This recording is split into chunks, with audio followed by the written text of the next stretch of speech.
बीमारी न बिगेड़ न धपड़ जो निकल दिलूं मस मिलूं से न निखेड़ कनी सूरन जी कढी कंजी कल न थेड़ ते तरताब न छेड़ जे तर मुहब महे सरवत हुजे सजन सा गुरु भर जाओ आज अल्लाह जो थी ना कुछ दुख सूर वंदे वठा पजे अजीब सा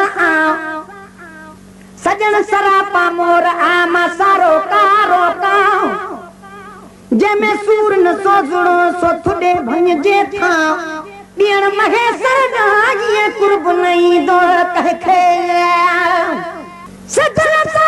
गुरु भर जा मस आहू साब पयूं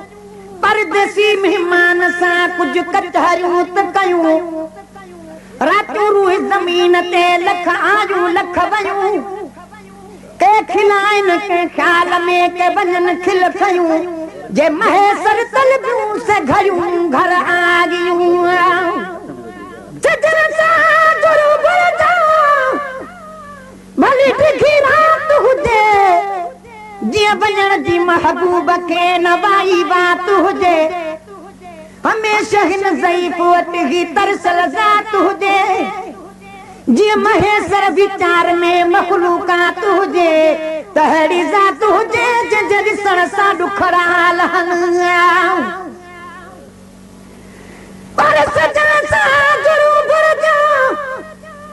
जो जुदाई थींदी ओ सजन हलो बिंदो साजुरी हर ॻाल्हि हली वेंदी लोरा पामू कदी हजो मखलूक सजी दीदी महेसर के महल जी बड़ी मुश्किल हथ इंदी निहोरे निदी मुख जुदागी महबूब दी सजन सा गुरु भर जा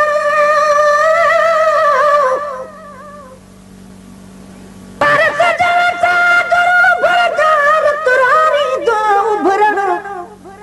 मुश्किल आम सकीन खां बिछड़ल आई विसरण सेकंड हिकड़ो सूर जो आसालन जो गुजरण महेसर खां बंद न कर इहो मिलन आई मुर्कण